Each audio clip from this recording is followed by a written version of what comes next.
जो चाहे वो मिल जाए। आप जो चाहो, आप जिस चीज़ की उम्मीद करो, मतलब कभी भी आपको कोशिश ही ना करनी पड़े, ना कोई हार्ड वर्क करना पड़े, ना कोई इंतज़ार करना पड़े, उस ख्वाहिश को लेकर ना कभी तड़पना पड़े। बस और कुछ चाहिए हमें क्या, जब सब कुछ हमें मिल जाए बिना तकलीफ के, बिना उम्मीद के। बिना तकलीफ की ज़िंदगी कैसी होती है, सोचा है कभी? दर्द, और दर्द का ना होना सबसे बड़ा दर्द है। यानी कि हमें तकलीफ ही फील ना हो, हमें पेन ही ना हो, हमें चोट लगे तो हमें पता ना चले कि हमें कहाँ दर्द हो रहा है। ऐसी जिंदगी कौन जीना चाहेगा? पता है, दर्द जो होता है ना, वो आपको अंदर से स्ट्रॉन्ग बनाता है। आपको दर्द पहले यहाँ होता है, शरीर में तो बाद में होता है। जो दर्द होता है ना, वही दर्द आपको अपनी औकात दिखाता है कि तू कर सकता है या तू नहीं कर सकती है। पर इस धरती पर, इस पूरे यूनिवर्स में ऐसे कितने % लोग होंगे जो कभी दर्द को महसूस ही ना कर पाए होंगे? शायद कोई नहीं। लेकिन हाँ, मेरी आज की कहानी में एक लड़की है जो दर्द कभी महसूस ही नहीं कर सकती, कभी भी नहीं, क्योंकि उसे एक बीमारी है। इसीलिए यूके की लड़की ओलिविया, जो एक टीनेज लड़की है, वो जब पैदा हुई तब से लेकर 6 साल तक रोई नहीं। कोई उसे रोते हुए देख ही नहीं सकता था, क्योंकि वो रोती ही नहीं थी। उसके माँ बाप उसे बड़ा तो कर रहे थे, लेकिन कभी उसके माँ बाप ने उसे रोते हुए देखा ही नहीं। तो बड़े फक्र से लोगों से कहते थे, हमारी ओलिविया तो बहुत स्ट्रांग है, कभी रोती नहीं है। लेकिन कुछ सालों के बाद ये भ्रम उनका टूट गया, क्योंकि मेडिकल टेस्ट से पता चला कि ओलिविया की बॉडी में गड़बड़ है, और वो गड़बड़ है, उसकी बॉडी में क्रोमोसोम 6 नहीं है।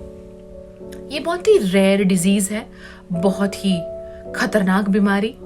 इंसान कुछ भी फील नहीं कर सकता, मतलब उसकी जिंदगी जीने से भी ज्यादा बदतर हो जाती है। न वो मर सकता है, न वो जी सकता है, क्योंकि वो कुछ फील ही नहीं कर सकता। न वो सो सकता है, न उसे भूख लगती है, न उसे पेन होता है। मेडिकल हिस्ट्री के लिए ओलिविया का केस एक केस स्टडी बन गया था। उसे हर रोज नींद की गोली देनी पड़ती है ताकि वो थोड़ी देर सो जाए, क्योंकि वो जागती रहती है, उसे नींद नहीं आती। वो 5-6 दिन तक जाग सकती है, वो सोएगी नहीं। उसे भूख नहीं लगती है, खेलती रहती है, महीनों तक वो भूखी रह सकती है, क्योंकि वो कुछ भी फील नहीं कर सकती थी, न भूख न नींद। और इन सभी चक्कर में एक बार ओलिविया और उसकी माँ कहीं पे जा रहे थे और उनका एक एक्सीडेंट हो गया। 14 साल की ओलिविया इस एक्सीडेंट से बिल्कुल नहीं डरी, गाड़ी से बाहर आके खड़ी हो गई। उसकी माँ को इंजरी हुई थी, लेकिन उसकी माँ वेट कर रही थी कि शायद ये रोएगी, अभी एक्सप्रेशन देगी, पेन में होगी, बताएगी कि मुझे यहाँ इंजरी हुई है या फिर यहाँ पे कुछ हुआ है। उसकी माँ बहुत डर गई कि ये क्या हो गया है। वो उसे डॉक्टर के पास लेके गई। 5-6 दिन तक अलग अलग टाइप के सिटी स्कैन हुए, मेडिकल टेस्ट हुए कि शायद कोई इंटरनल इंजरी हो और ओलिविया को पता ना चल रहा हो। शायद कुछ दिमाग में चोट लगी हो या फिर किसी बॉडी के किसी पार्ट में कोई ऐसी इंजरी हो। लेकिन डॉक्टर को कुछ भी नहीं मिला, और तब जाके ओलिविया की माँ का टेंशन शुरू हुआ। हर माँ चाहती है ना कि उसके बच्चे को कभी कोई तकलीफ ना हो, उसकी आंखों में कभी कोई आंसू ना आए। और दुनिया का हर बच्चा पैदा होने के साथ तो रोता ही है, कभी कभी बचपन में बुखार में, कभी किसी इंजरी में, कोई ना कोई पेन में होता ही है। और हर माँ अपने बच्चे को पेन में देखती है, ना चाहते हुए भी उसे सहना पड़ता है, क्योंकि ये कुदरत का नियम है। लेकिन शायद ओलिविया की माँ दुनिया की पहली ऐसी माँ थी जो भगवान से ये दुआ कर रही थी, उसकी दर्द के साथ थोड़ी बहुत पहचान तो करा, वो जिंदगी का असली रंग तो छू सके। क्योंकि जीवन में अगर तकलीफ होगी तभी तो वो खुशी को भी फील कर पाएगी।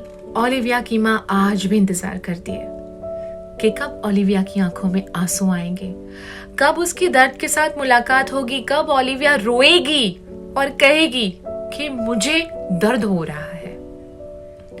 इस कहानी से मुझे इतना जरूर पता चला है कि हम भगवान से कितनी सारी उम्मीदें करते हैं, हे भगवान मेरा इतना सा काम कर दे, मुझे ये घर खरीदना है, मेरा ये सपना पूरा कर दे, मेरा ये प्रोजेक्ट पूरा कंप्लीट कर दे, मुझे सिर्फ इतना सा ही चाहिए, बस ये कर दे, मेरे 12th स्टैंडर्ड की एक ग्रेड दिला दे। न जाने छोटी छोटी खुशियां मांगते रहते हैं। चलो हमारी खुशियां पूरी भी हो जाए, हमारी सारी ख्वाहिशें भगवान पूरी कर दे, आप जो चाहते हो सब कुछ आपकी मुराद पूरी हो जाए, लेकिन आपको नींद ना आए, आपको भूख ना लगे। ऐसी कोई जिंदगी अगर एक दिन के लिए भी जीनी पड़े तो कैसी होगी ये दुनिया? आप कुछ महसूस नहीं कर सकते, ना आपको नींद आती है, ना आपको भूख लगती है, ना आप कुछ फील कर सकते हो, ना आपको रोना आता है। और ये लड़की पिछले कई सालों से ऐसी जिंदगी जी रही है। जस्ट इमेजिन, उसकी दर्द के साथ कोई मुलाकात ही नहीं हुई है। जस्ट इमेजिन अगर हमारे साथ, मेरे साथ या तुम्हारे साथ कभी ऐसा हो जाए तो, एक दिन भी ऐसी जिंदगी जीनी पड़े तो। मेरी जान, दर्द ही जीवन है। जब तक दर्द है तब तक जीवन है, और जब तक जीवन है तब तक दर्द है। तकलीफ से ही हमें हमारी असलियत पता चलती है कि कितना उखाड़ लेंगे हम, कितना हम लड़ पाएंगे हमारे जीवन में, कब तक लड़ पाएंगे।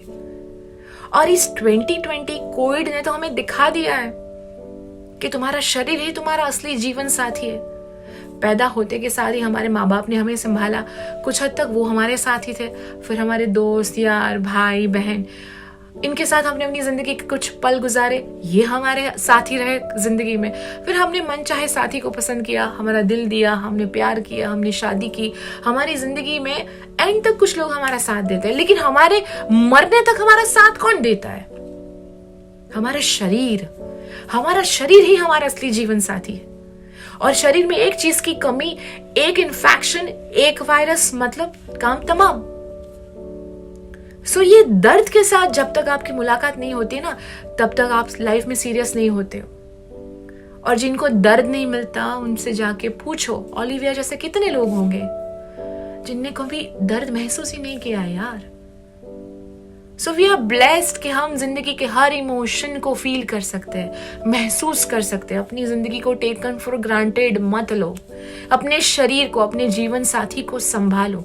तुम उसका ख्याल रखोगे तो वो तुम्हारा ख्याल रखेंगे। सो प्लीज कृपया मास्क पहने, अपना ध्यान रखें, अपने बच्चों का ध्यान रखें।